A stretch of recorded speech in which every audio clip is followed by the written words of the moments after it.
Good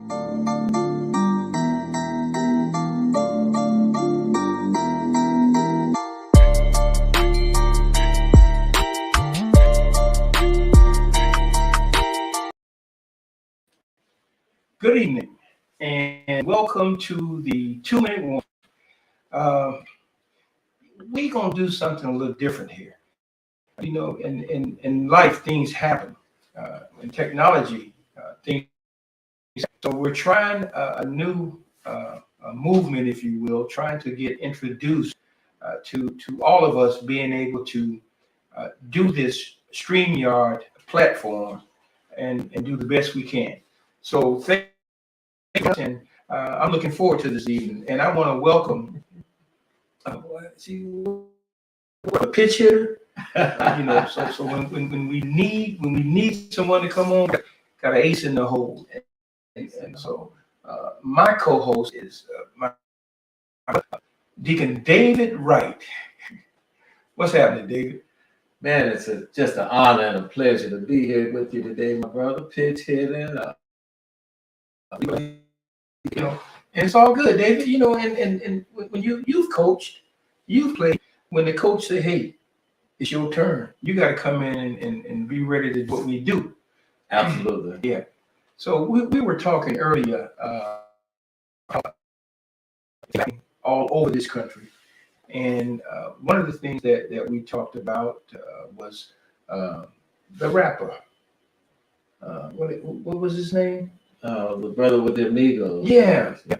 Sad story. And it's unfortunate that we're modern day rappers, and some people attribute it to the industry kind of being unhinged right now, where their artists aren't getting the grooming as they used to do. Let's just say in the Motown days, even up the 90s, and with the Def Jam and all the other organizations out there. But it's sad to see us really leaving here too soon. And our prayers just go out to the families and those that are really truly impacted with fans. I heard one of the analysts and one of the therapists actually say it's important.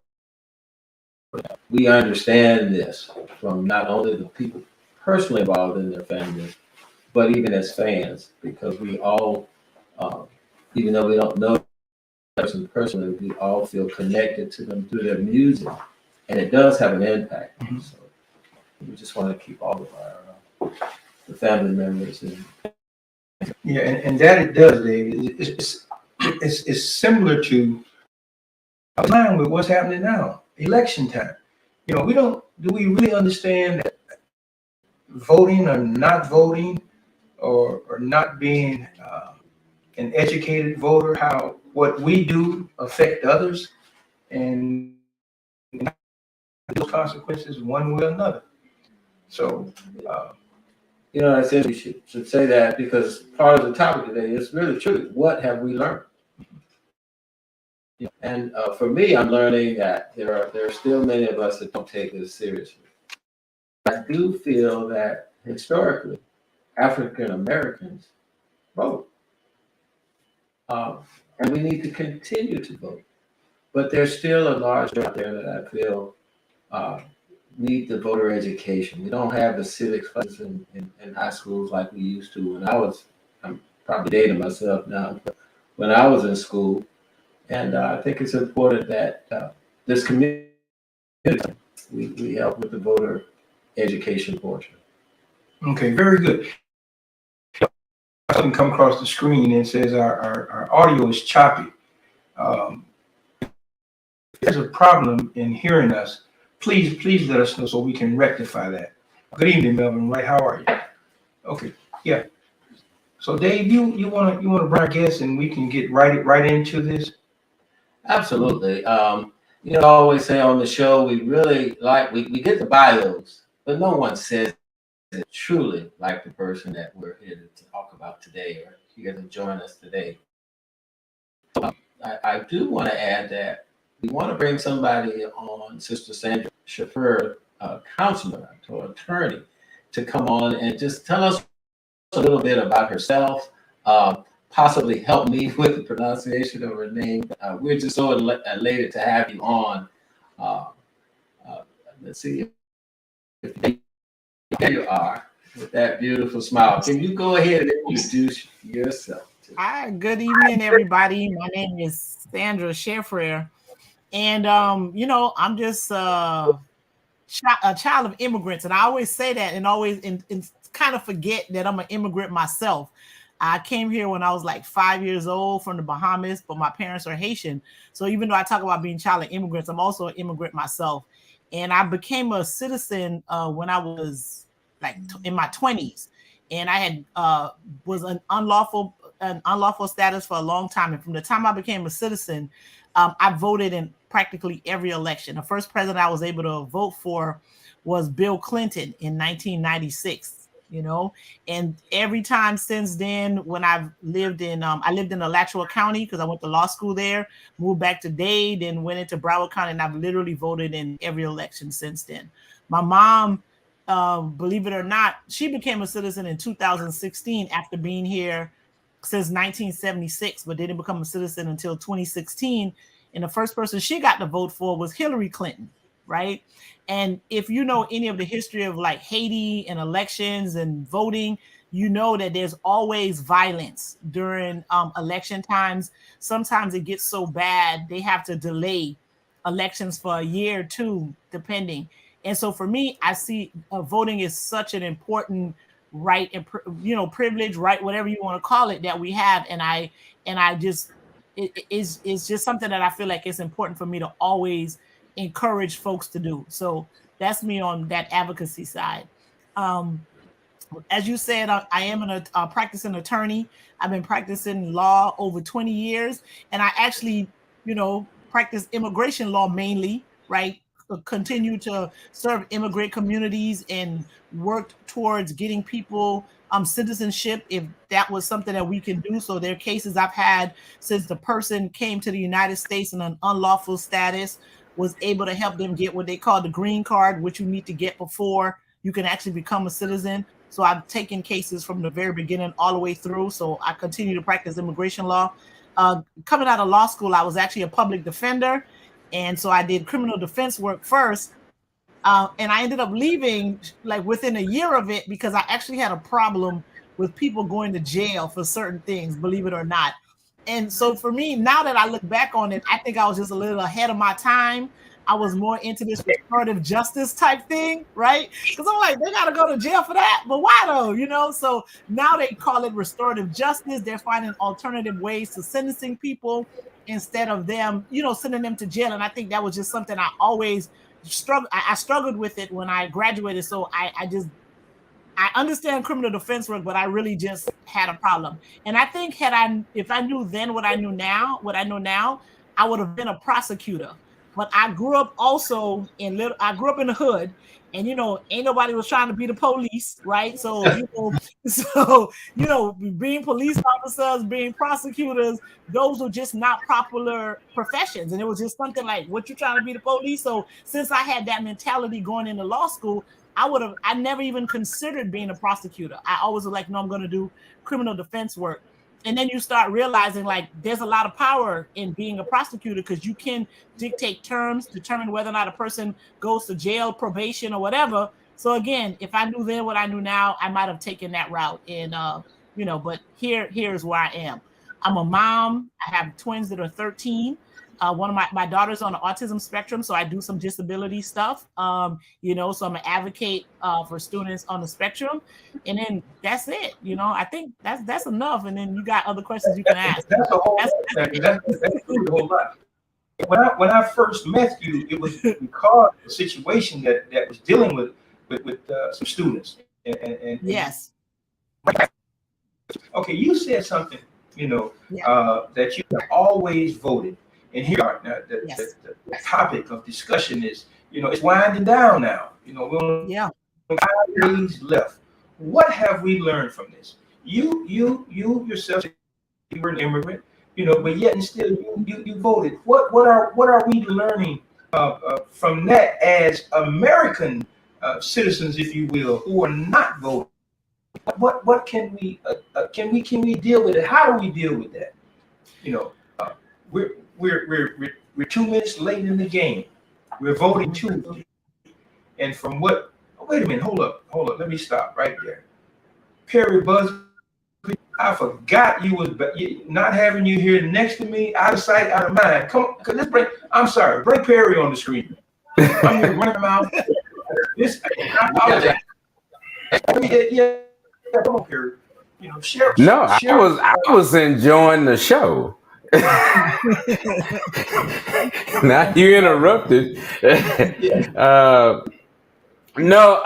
And again, welcome to our guest, Ms. Cherfrere, and always good to see our ace in the hole, Brother David Wright.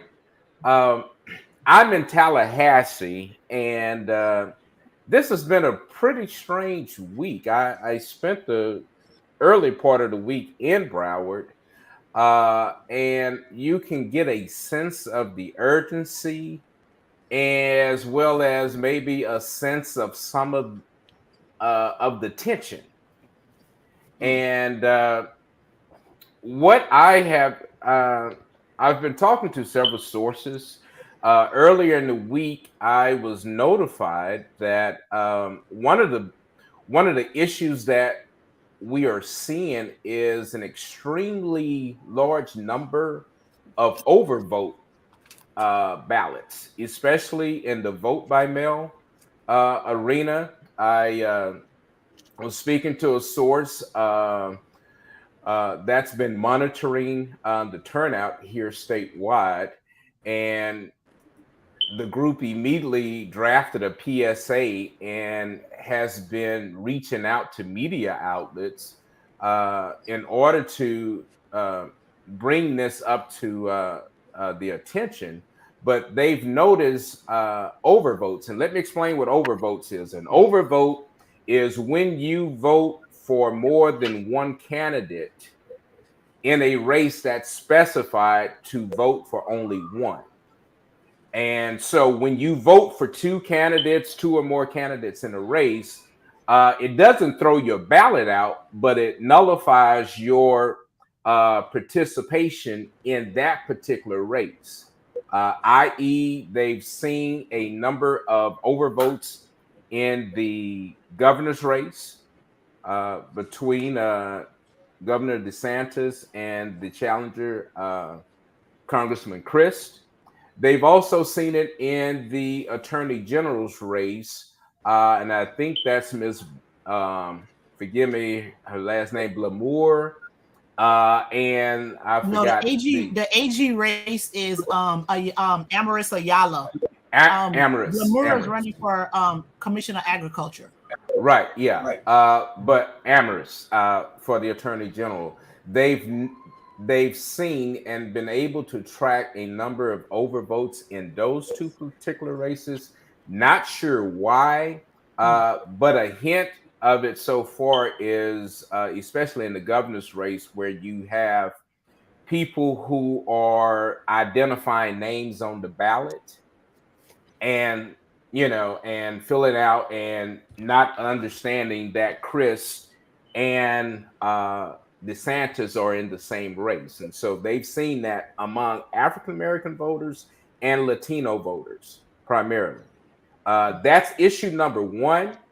The second issue I heard about earlier today, and again, it has to do with early voting, or particularly vote by mail. We have seen a number of objections raised by Republicans who are monitoring the vote by mail challenge. And what we are understanding there is Republicans have targeted primarily African-American districts as well as Jewish districts. And this was surprising. They're targeting the Jewish districts because they're primarily older, and there's a high possibility that you can see a change in signatures. So they're targeting those particular voters and raising challenges. In the end, it doesn't appear that there will be a lot of votes that will be cast out. But in some of your local races where there may be 10 or 20 ballots that are now dismissed in a race, that means a lot locally as well. But also, what this is it really is an attempt to slow down the process, the counting process. And again, this is what Republicans have attempted to do, to put a monkey wrench in this process. And but those are the two primary things that I've been hearing here in Leon County, as well as Miami-Dade. The turnout has been anemic. Broward has been decent, but Broward needs to be super spectacular. So, and as well as we've seen some anemic responses in the Orange County area. Surprisingly, the two counties that have seen a real decent uptick is Pinellas County, which is the home county of Mr. Chris, as well as Sarasota. And we know that Sarasota was somewhat displaced, and we don't know how their turnout is, but we have seen high numbers of turnouts in those two counties in particular.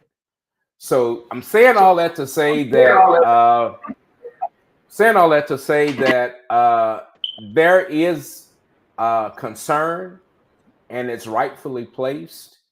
And right now, the idea is not just get out the vote, but as Brother David was saying, we really need to do some triage to help people understand how to vote. Because again, a lot of these overvotes and just user errors that are now being picked out among a group who's trying to invalidate voters, it's really troubling. Mm-hmm. Attorney Cherfrere, what are we learning from our immigrant community, if you will? So one of the things I know for immigrant communities why it is important to vote is because their elections are there's usually always violent, right? And there's a lot of tension with their elections, and they can see the difference between people who support the parties are very distinctive. Because sometimes you'll have like labor parties, you'll have socialist parties, you'll have someone that's more pro-government. So usually what I'm familiar with, you can see the distinction in the different political parties. Whereas in the United States, the distinctions may or may not be so clear. Folks are usually always thinking in terms of they're really voting between the lesser of the two evils, right? And then you also have people who don't think they're impacted by, it don't matter who the president is, it doesn't necessarily, or whoever the elected officials are, it doesn't make a difference in their life. And I think that's why, why you may have native sons and daughters who don't participate in the process. And immigrants, they really just tend to vote just because they truly know how hard it was for them to vote in their own countries, some that didn't have opportunities. And they actually came to the United States to have better lives for their children. So they see the importance of being part of the American process. And I think that's the distinction when you're dealing with the immigrant population and, maybe the difference between the native sons and daughters is that they just have a completely different relationship with voting in and of itself, and then the reason why they're here. Okay. Perry, we understand that you have a engagement. So before we lose you, tell us, aside from what you've heard in terms of the overvote and the percentage of voters here in Broward, is there any any identifying of the parties who are coming out to vote more, or is it just in its generalization of? Well, there is a significant uptick. there is a rise among the 18 to 25-year-olds. They have been energized to some extent, probably not to the large numbers that they need. But again, we're talking 18 to 25. So there may be some holdout until this weekend. We know they usually wait to the last minute. But one thing I do want to say is I do find it that in every election, we always, I shouldn't say we always, but there's always an attempt to say that the African American turnout is not showing up. And we've seen the numbers bear it out. African Americans have shown up since 2008. What does that mean for this election? I think that is a big question mark. I think you will see a rise in African Americans, but again, not to the extent that's needed to make the necessary changes. And I think we as media sometimes we need to stop perpetuating some of these so-called polls that are out there, and because no one is really tapping into the African American community, the young voters, and the Latino voters with that amount of depth. So that remains to be seen. But as I say, we just need to pray. We really need to pray. Brother Perry, if I ask, I was always taught you have to vote as if your life depended on it, and I truly still believe in that. But I think you had some statistics earlier in reference to the mail outs and how many went out and how many are coming in. Any updates on that? I haven't received an update. I know in terms of the number of applicants and ballots that were mailed, last week that number hovered right at 390,000. Again, there was less than half that were returned, and so now we're having to now distinguish, because some people may have filled out a vote by mail and then went to their polling location and turned it in and voted in person. So we don't know the breakdown of that. But as of earlier this week, we were still sitting at somewhere below 40% return on all vote by mail ballots that have been requested. I saw you raise your hand. You turned in your ballot. That was me. I got a vote by mail, and then I ended up voting in person because I wanted to spotlight Carver Ranches because the numbers were low in terms of people going into that facility. So I went over there. I did a live, told people that listen, there's no line, no wait. Come vote in Carver Ranches. So I did actually go in person and vote, even though I had a vote by mail ballot.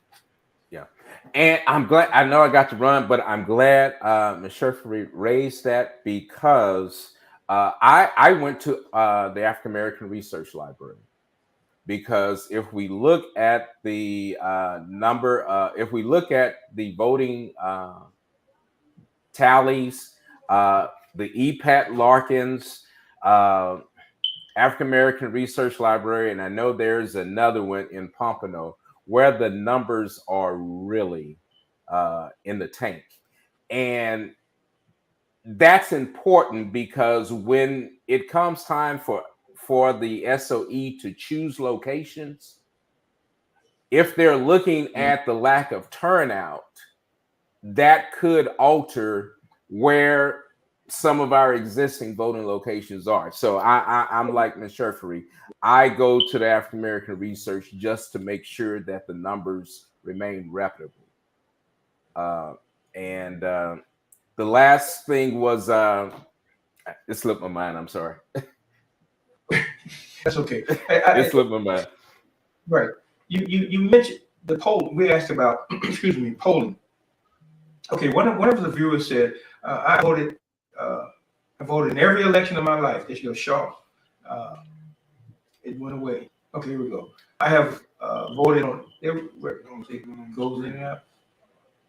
There it is. Okay. She said I've voted on every election since I turned 18, and no one has ever get my opinion as a likely voter. She's now 55 years old. What happens with that? Polling, everyone has a poll. In fact, the West Side Gazette should start having a poll. Really. But I know one thing I did say regarding vote by mail, and I do have to go on this one. If you have not mailed your vote by mail ballot, don't turn it in now, because the mail process will not guarantee that it will get there in time. So if you haven't mailed it and you're saying I'm gonna drop it off in the morning, don't drop it off in the mailbox. Find a drop box location and drop it off at this point. Mm-hmm. Okay. All right. Yeah, I second that. I second that. Don't mail it. Got to go, and I'm gonna watch the rest of the show, guys. And all right, thank you. Okay. Thank you. Okay. Now, well, let's just go to the polling question, and I just want to let y'all know. I don't feel bad. There are all kind of polls out there. They never talk about the show. I don't know if they used to do the poll on television, and some people had these little boxes in their houses that they could tell what channels you would watch. Well, that won't work now with all of the cable networks, smart TVs, and Fire Sticks and all that stuff that's going on now. I want you to know that we over here at the West Side Gazette, we really want to know what you're thinking and how you voted. So exactly. Yes. We talk, and it's. I understand that President Joe Biden was on the campus of Florida Memorial this past week, and the folk felt like, where is the energy? Where is the energy? Where are we? As voting people and non-voting people alike, where is the energy? Question. Mm-hmm. And it seems like they always go back to call on President Barack Obama to really create some kind of surge especially in the African American community, but even in those tight races.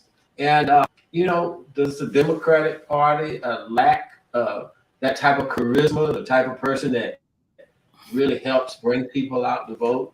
Well, the current administration might be struggling in that area. It's for the country, and then get out and promote, what you're doing, and try to run it efficiently and effectively at the same time. So it makes it hard. We know these midterms that the party in power usually struggles during the midterm, and they can lose some seats. And this is where voter education. We have to know that the party that's in power, if they're doing the right thing, if they're working for the American people, we need to do everything we can to keep out.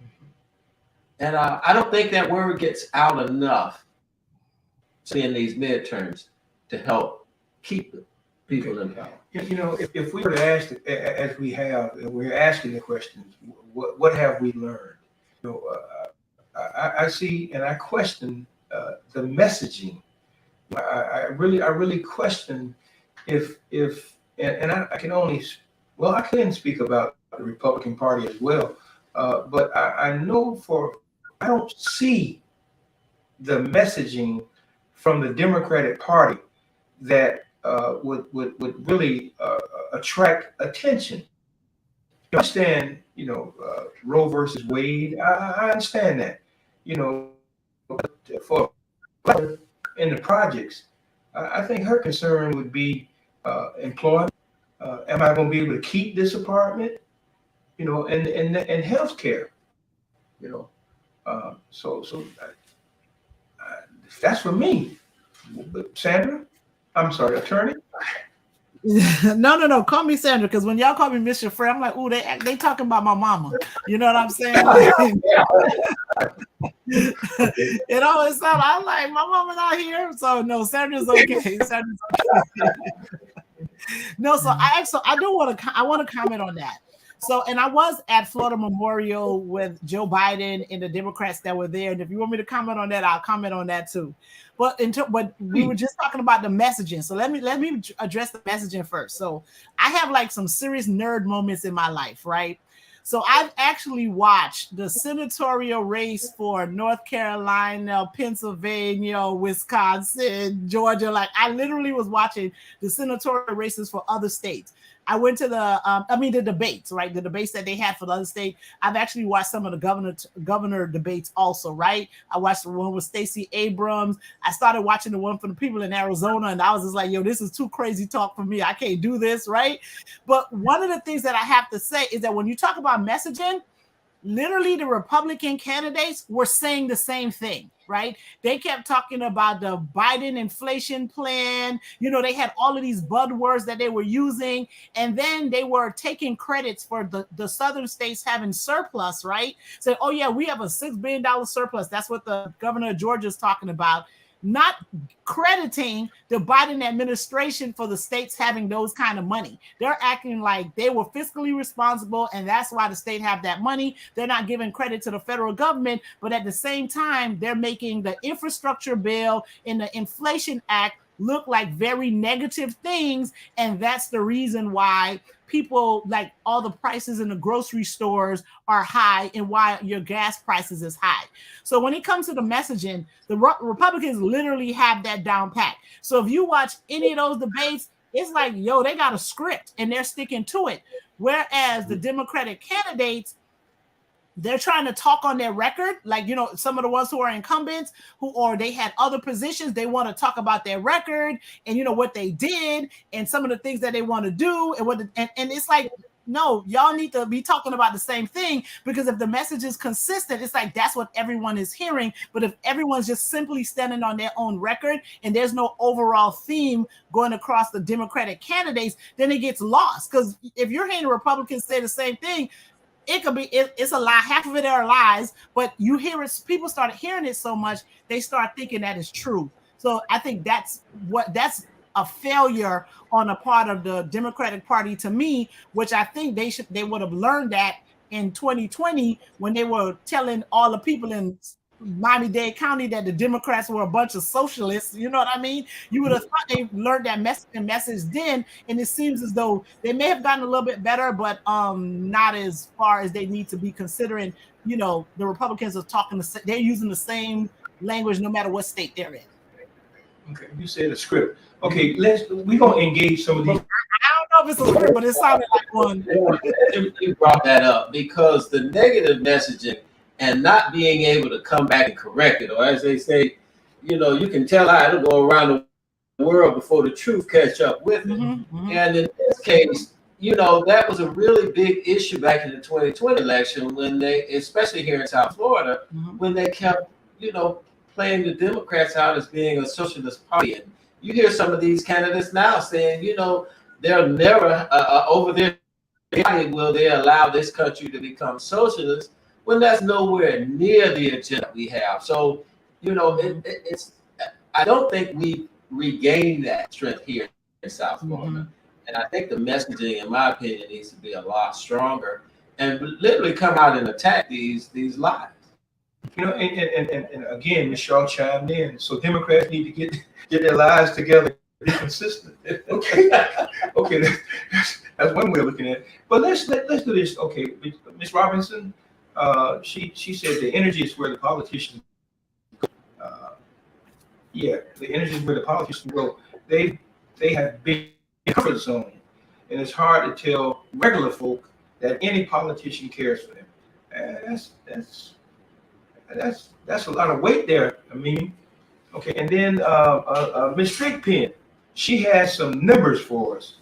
We have, there you go. You see, from the supervisor election, party numbers as 11,322. 161,653 Democrats. Now, God dog it, that sounds real good. Can we? Yeah, I'm a Democrat. Can we continue this? Okay, and it looks good thus far. Well, again, if these are Broward County numbers, I mean, it's pretty much a Democratic county. Rest on our laurels. We know that African Americans go out and vote. We know this is a but we need everybody. We need everybody to get out there and vote. And it's more than 400,000 people in county. You got that right.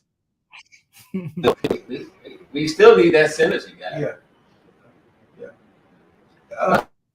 Where the politicians go. Oh.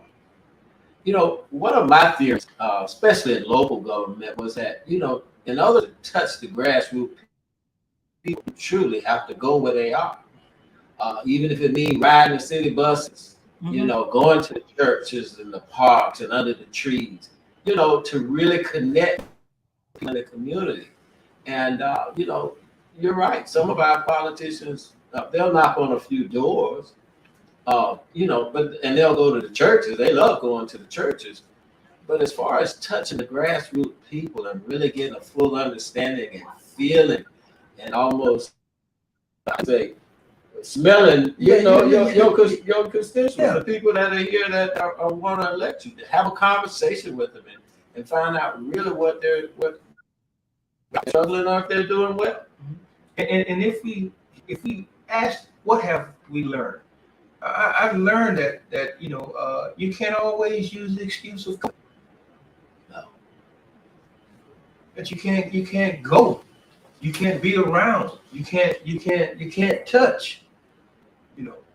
I've learned that right now excuses are the tools of incompetence that build money. And this is. So what are we gonna do? We're gonna keep encouraging folks to vote. So if you do any of the trainings that they're doing right now, right, is that they're talking about this relationship type of ways of getting folks to vote, right? So what they want voters to do is to tell your friends, tell your family, reach out to people that you know, and get them to and encourage them to vote and have them to do the same. So that's part of the training that the party is doing right now, is to get people to encourage others to vote. Because one of the things that we do know about Democrats, for the most part, is because I don't understand how Republicans think in terms of how they decide on who they're voting for, particularly since I think many of them vote against their interests. But with Democrats, they need what they call trusted voices, right? So, if someone who they trust tell them to vote for someone, half the time they're going to do it. Because in terms of getting to really know candidates, it takes some effort. It takes some energy. Like, I spend a lot of time watching forums. I'm starting to meet a lot of folks, more and more candidates. So I get to know a little bit more about them than somebody who may have only seen them on one forum and heard them in a 30-minute forum with 5 candidates, and you might have heard 5 minutes of what it is that they're talking about. And that may not be enough time to fully understand what that person's about. So folks do really have to rely on a trusted voice, right? So that's why they're saying, like, okay, if you just encourage the people that talk to them, tell them, encourage them to vote for, the candidates that that are really going to be working for the people, because the persons whose face you see the most, that doesn't mean that they're going to do the best job. All that means is that they got more money than everybody else, right? So they can plaster their face all over the place and send you flyers and all that type of stuff. So what we have to rely on is that trusted voice. So call the people that call your friends, encourage them to call 10 or 20 or however many people they know, and encourage them to come out to vote. And I think right now that's going to be our best way of getting out there, because I'm not going to say the party ain't got much money, but Because every time I turn around, I'm getting a text message or an email and somebody asking me for something, right? But elections are expensive now. Should they be this expensive? No, but they are. So some people can't get the message out there. So we're going to have to rely on our trusted voices to encourage our friends and our family to go and vote for the candidates who we know are going to work and that are going to do good work for the people. And they're in these races for the right reason. You mentioned trusted voices. Dave and I were talking about there's a Republican that they would consider to be trusted voices. What's the man from My Pillow, Home Depot?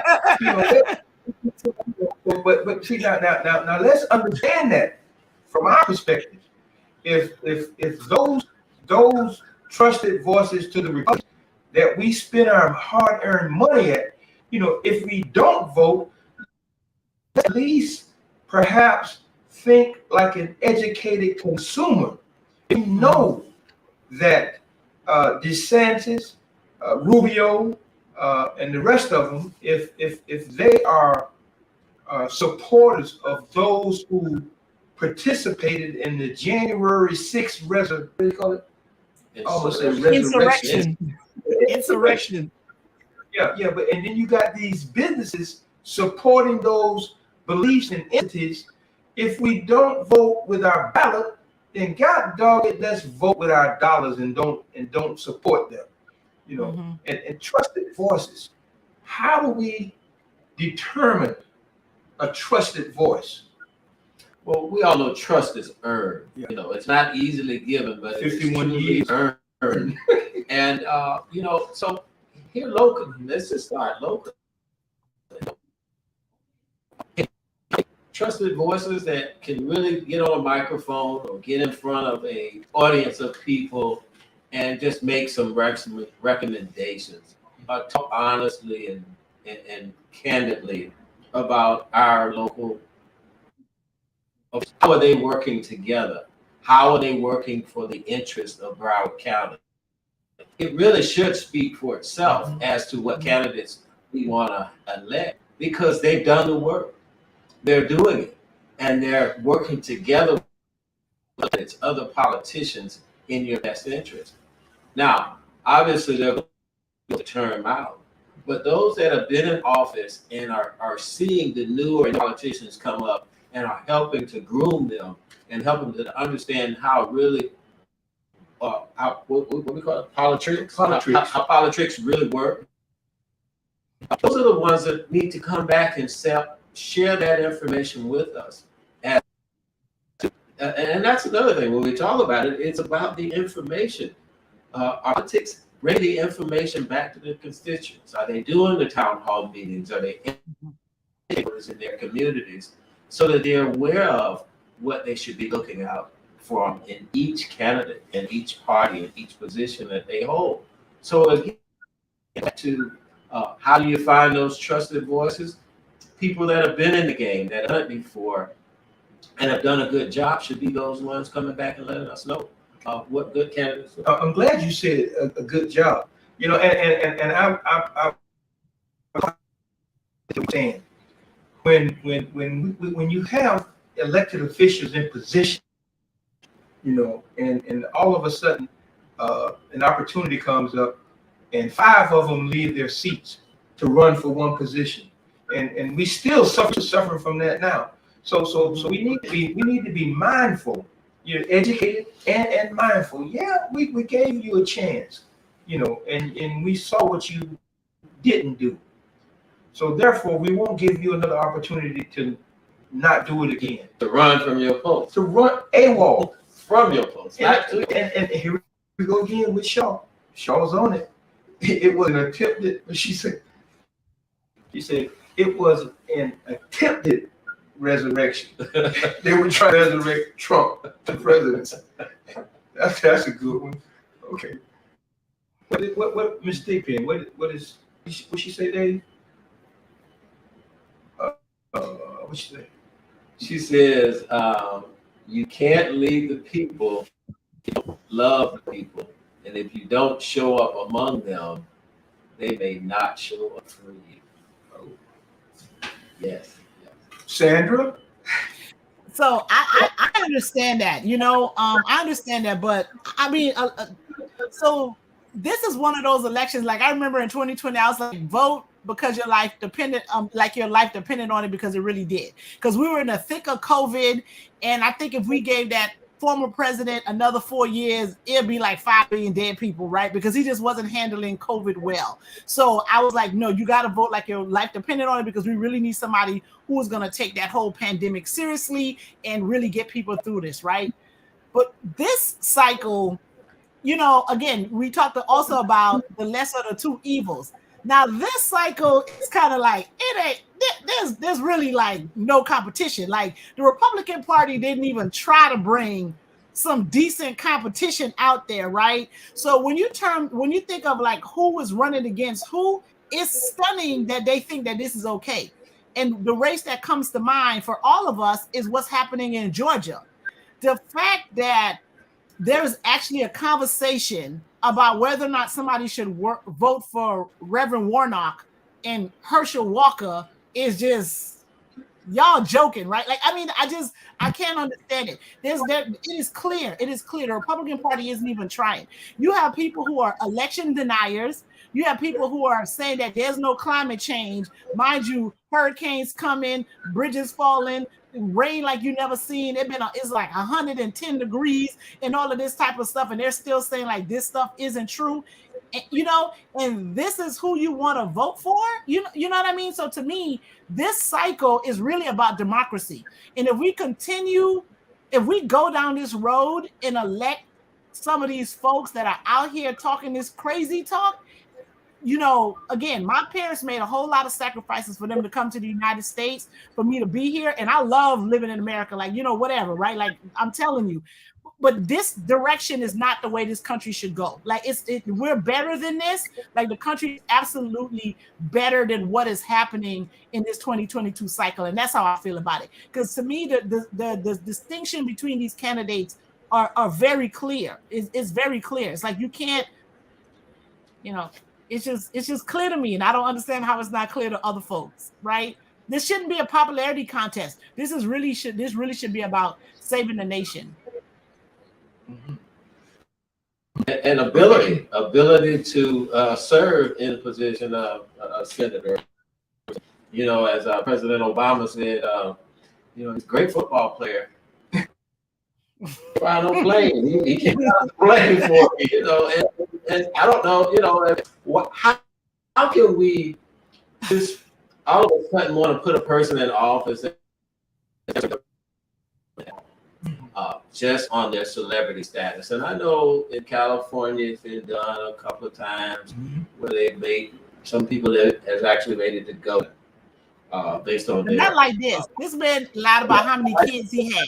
You know what I'm saying? It's just some things like you got one or you got four. Like, you know what I mean? Like that is just is too much. It's absolutely too much. And if you hear him talk, and I'm not, he may have a concussion issue or CTE or something like that. I don't know. I don't want to get into the man's medical history. But if you just look at just the things that he talks about and his inability to be able to tell a person if he got 1 kid or 4 kids, or was he with this person or not, or did he really write the check and what he wrote the check for?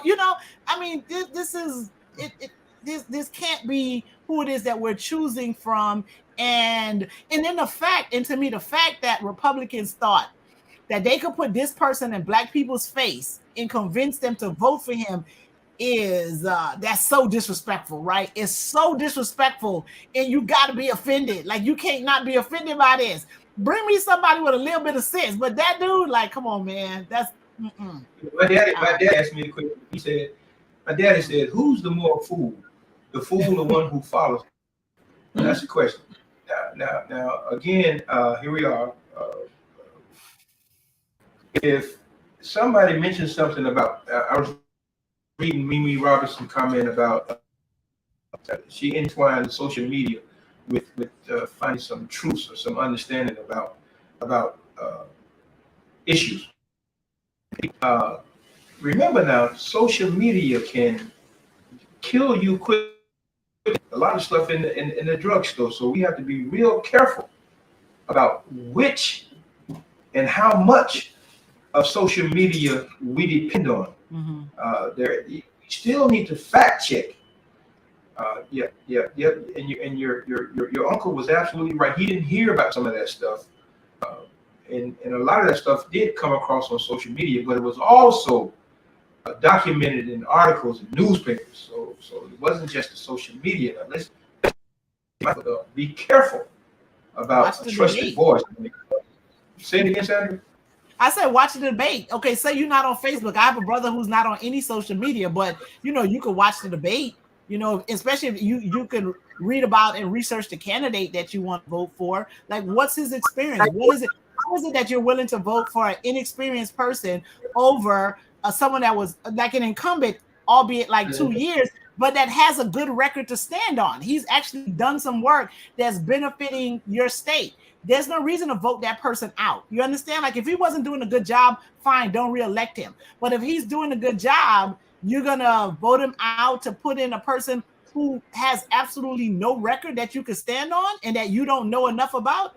It just doesn't make sense. So say you're not on Facebook, you still can watch the debate and research the person you want to go give your vote to. You made an interesting point there about incumbents. Again, we used to do a report on politicians to make sure that they're standing up to what they say. They're voting on the right bills that are going to help provide resources to your community.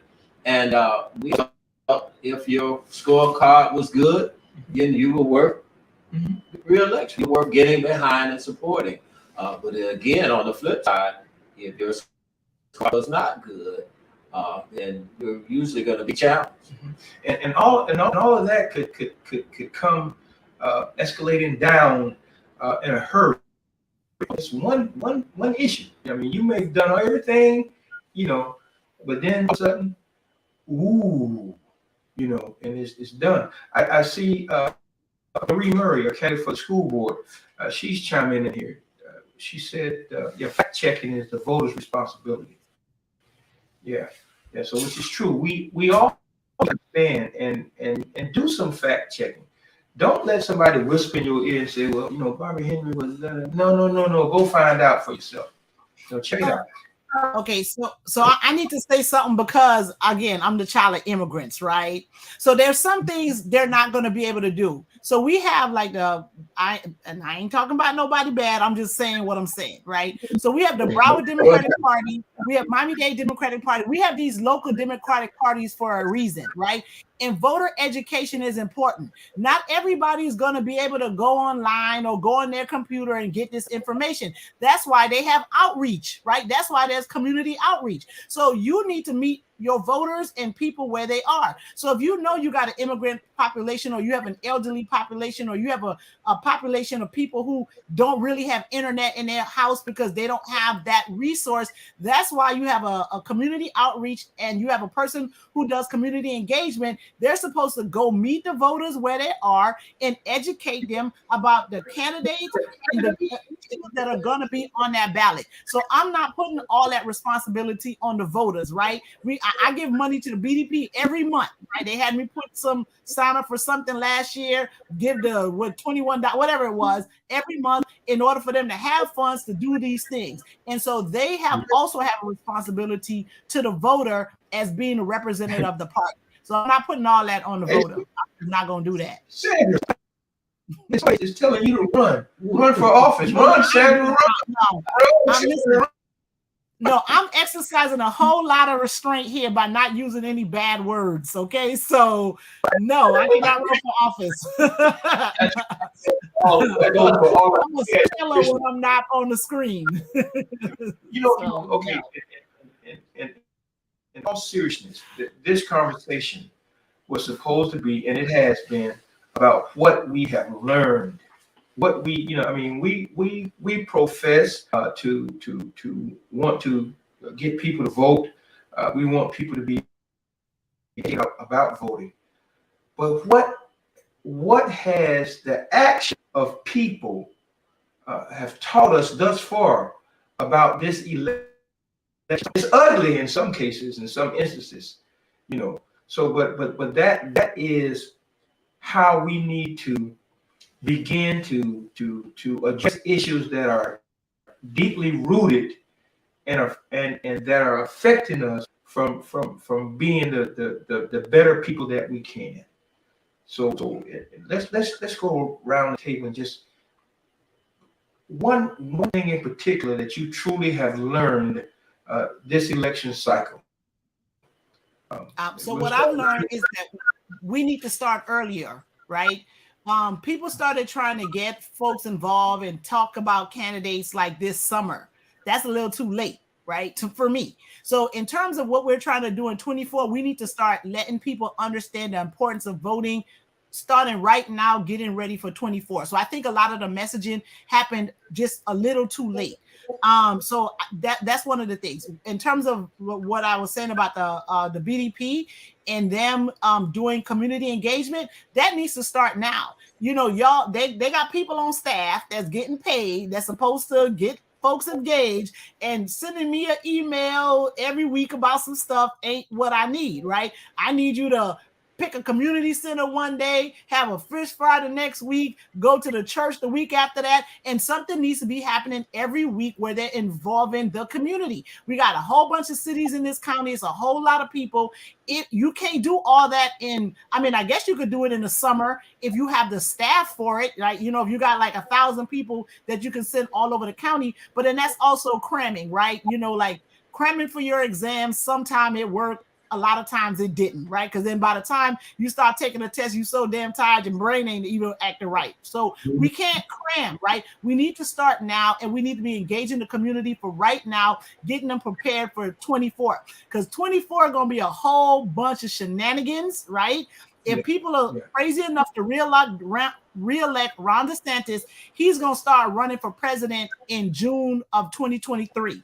And we're going to have to listen to all the lies by 20 to up until 24, and he's gonna say it so much it's gonna start to sound like it's true to everybody that's hearing it, right? So we need to be countering that message from the very beginning, from day one, and we need to start early. So that's what I say we need to do, and there need to be events every week addressing different folks on different levels, and it can't all be online, and it can't be on Zoom. I mean, I see people at these parties now, so you could go into a community center or a gym and talk to some people about some stuff that's important, and that's what I think needs to be done, and that's a lesson. That's what I see, because I did help some candidates during the primaries, so, and I was just like, y'all, it's just, I'm not saying it's too late, but y'all making this harder than it needed to be. Should have started earlier.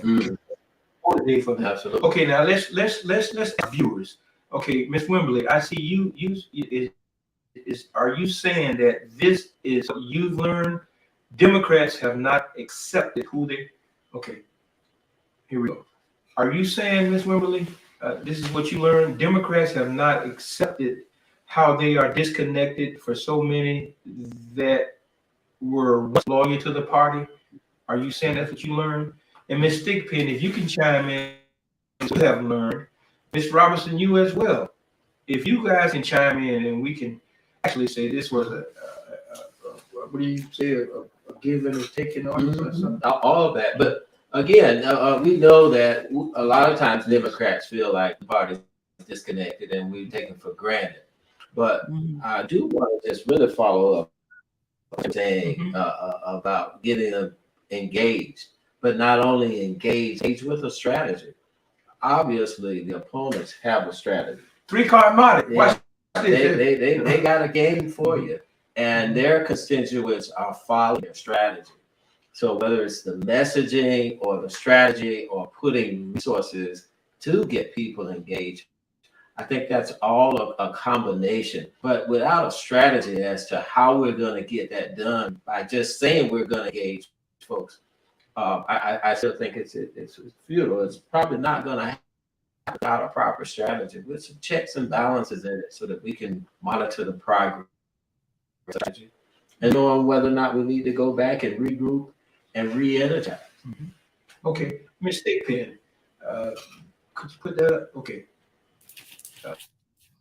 There are no surrogates in the community that people knew.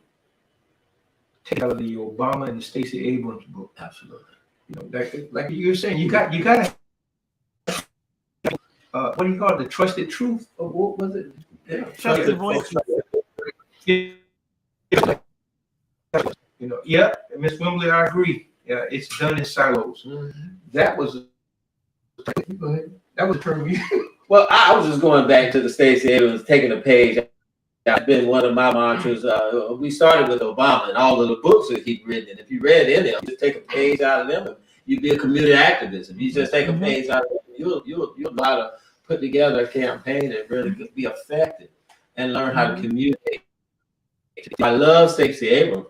I'd like to see her sit down and have a conversation after she had a couple of drinks, though, just to loosen her up a bit. But again, she is. And we have a lot of sisters around the country that are doing the thing. They are in power.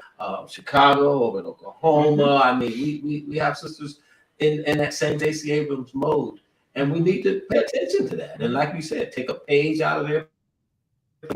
And you know, and if you're not one who wants to read or your understanding comes from a different platform, listen to some of the old music, some of the old filmy music, you know, the true stuff. Curtis Mayfield and Marvin Gaye and they were saying then, and see how is it applicable? How applicable it is today.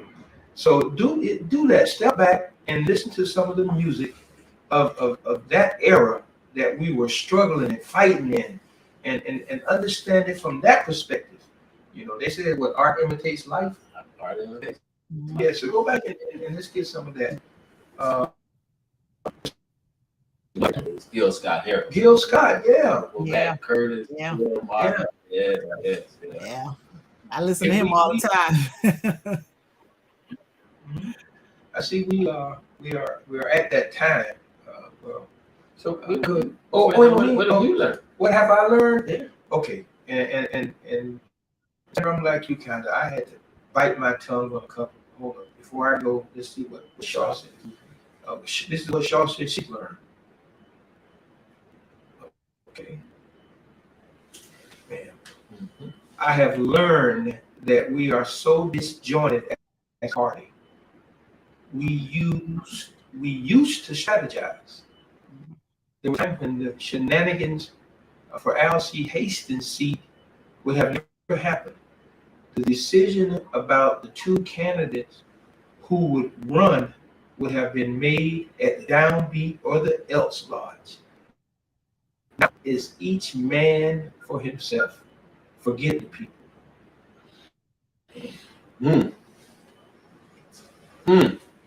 Okay. So I grew up in Dade County. I don't know the reference. I'm sure that's something that y'all can relate to. So I don't know those places because I grew up in like Dade County. So wherever the those places you're familiar with? Yeah. Okay. What was the day? Frontier, T Green. Yeah. But basically, Sandra, this is where the watering holes of the well-to-do, the politicians in Broward County, and then the Downbeat was, I guess, where you could get anything. Bring your own bottle. Yeah. Somebody told me. You know, well-known places where people of all walks of life could rub elbows and get information. And then some of our leaders would be in those places at the same time, and it was almost you didn't need an appointment. It was almost like you had a board of elders that yes. would recommend you for those positions. And basically, state the case. No, we're going to put the two best candidates in the race. What I've learned, I've learned that it's not only us that's doing damage. It's not only them that are doing damage to us. I've learned that we can disenfranchise each other simply by not telling the truth,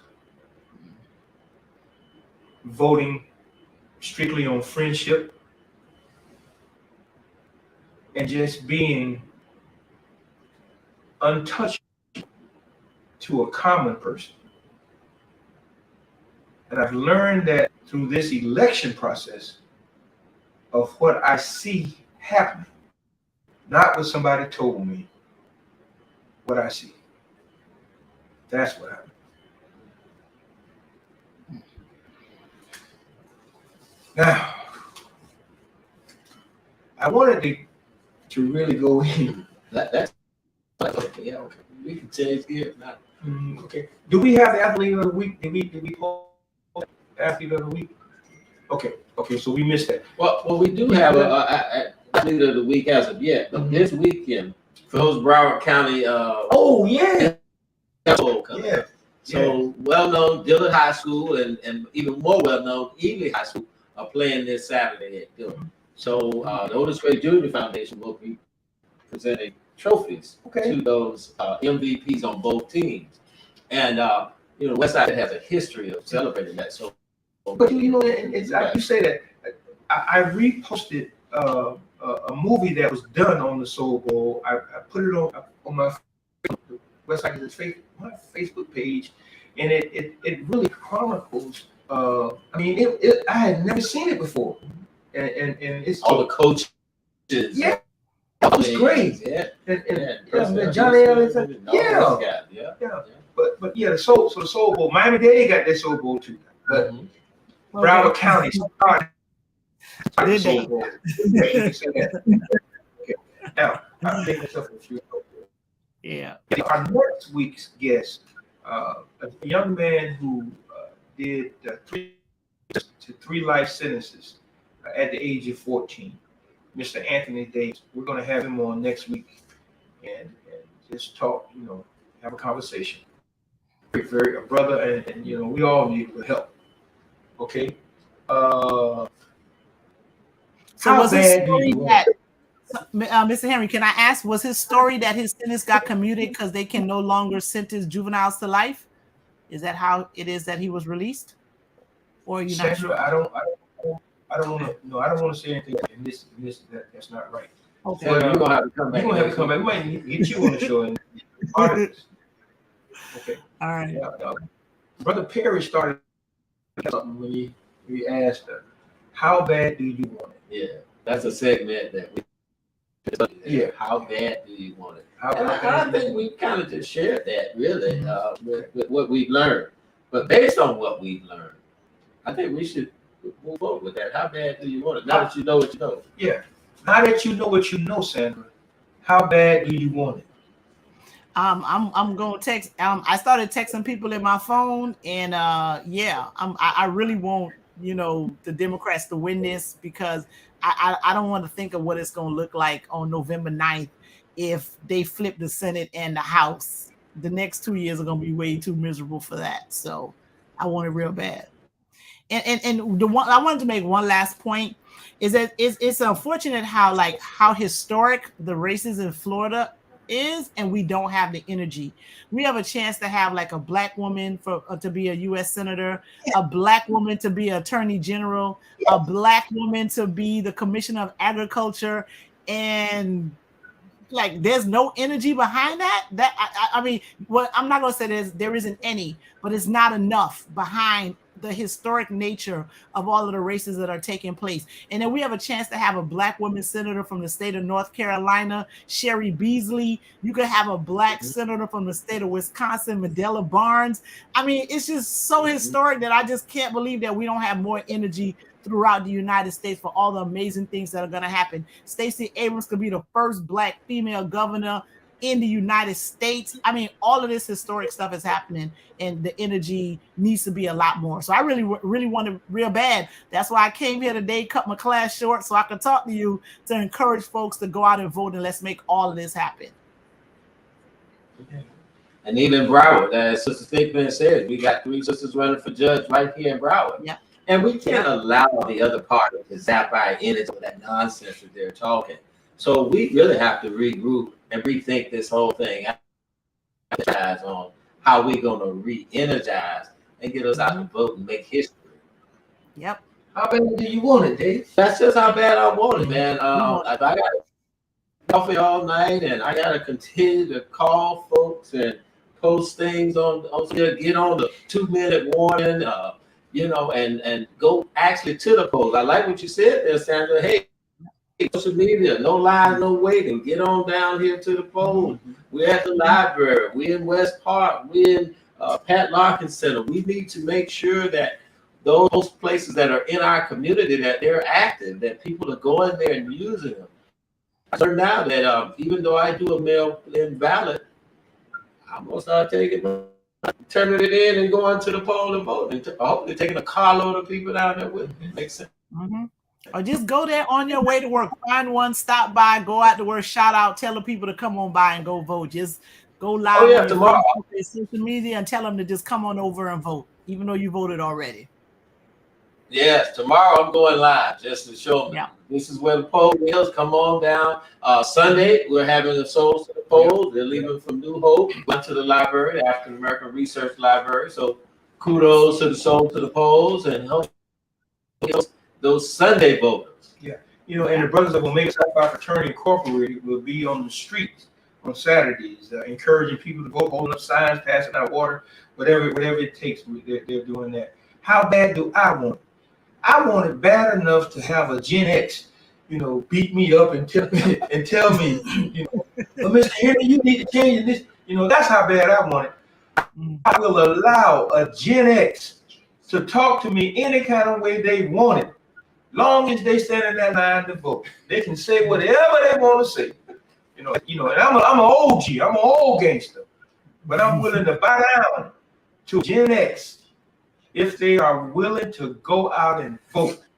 And that's what we got to truly understand, that if you don't vote, you might not have the capabilities of being able to afford a house, your health care.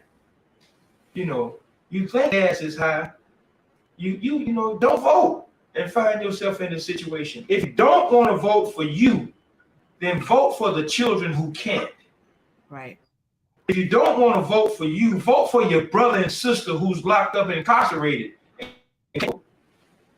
If you don't want to vote, vote for those who can't, those who are lying in hospital beds, you know, those who are sick and under bridges, who can't get out and vote.